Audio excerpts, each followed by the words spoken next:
viewers, and welcome to our show. Today we're going to be talking to you about offal meats. So these are the organ meats and the other offals that we're not usually used to eating. I know for many it's not a very common thing to eat, and for others it could be a delicacy, but it is an up-and-coming food that many people are reviving again because we do eat it very commonly here in Kuwait. And I'm sure you're probably thinking of what these organ meats or offals could contain. Well, they contain a variety of things that we usually don't eat.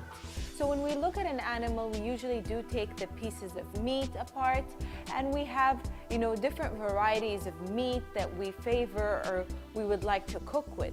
But not many people use other organs to cook their food.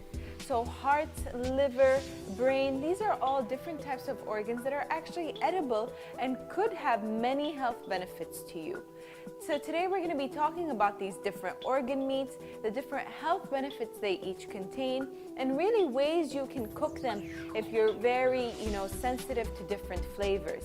Because when you think of these organ meats, you need to keep in mind that because they're organ meats, they really have a very concentrated amount of nutrients. And so sometimes that also concentrates flavors. And I'm sure one of the first organ meats we can talk about is the liver.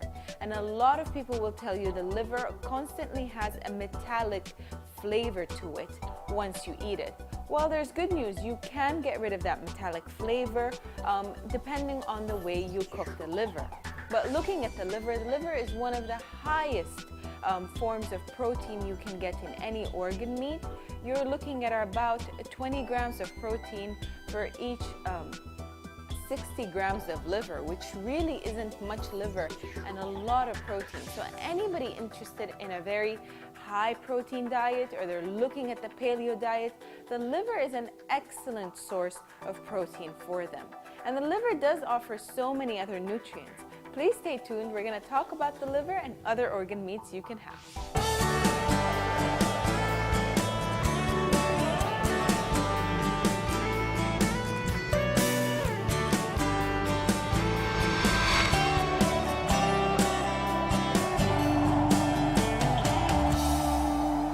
Welcome back, our dear viewers.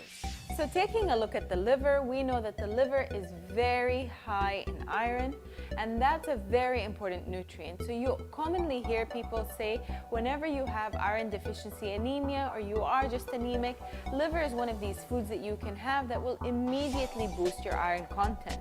But what liver also has is high contents of vitamin A.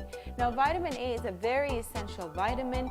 You could really get it from other foods, but you don't get it in the same way that you get it from liver. But you really need to be careful because vitamin A is one of these vitamins that could be toxic if you do take it in high amounts. So you really need to be careful, especially when giving it to children or the elderly or even pregnant women are advised not to take any liver because of that vitamin A content. And when it comes to the animals, you can primarily get the liver from any animal, but you really need to be careful of the size of the animal because you need to keep in mind that the bigger the liver, the higher the concentrations of vitamin A are. So usually go for a smaller animal, something like a chicken or maybe a veal or any smaller form of the animal where the liver will be smaller, therefore the vitamin A concentration will also be minimal. And with the liver, you really do need to keep in mind that the liver is an organ that detoxifies and it filters. So you do want to get that liver from a good source because the liver could harbor any toxins or poisons that the animal might have ingested. Other than that, it's really a great source of iron, a great source of vitamin A, and a great source of protein as well.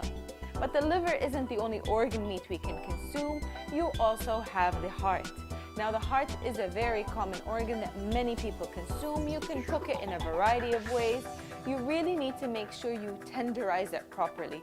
So soaking it in an acid-based marinade will make it more tender and not really very chewy. Of course, when you're cooking it in the traditional way, you can always add something like vinegar or lemon to the soaking process prior to cooking them all in one pot, and this will tenderize it for you. With the heart, you're really looking at lots of antioxidants. It does contain a lot of vitamins and a lot of amino acids. also one of the highest protein sources from all the other organ meats. So if you are someone that's looking for protein, that's an excellent source of protein. You will get about 20 grams for every 120 grams of cooked heart. Now stay tuned, we have some more organs to cover for you.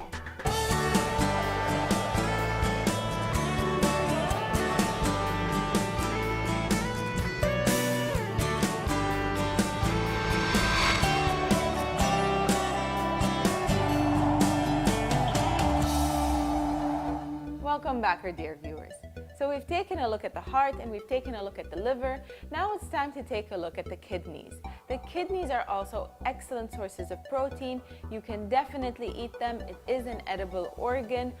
You get so much more than just protein from the kidneys. You will get a lot of amino acids. You will get a lot of vitamins. With the kidneys, you really need to cook them properly. There are different varieties that you can cook these organ meats.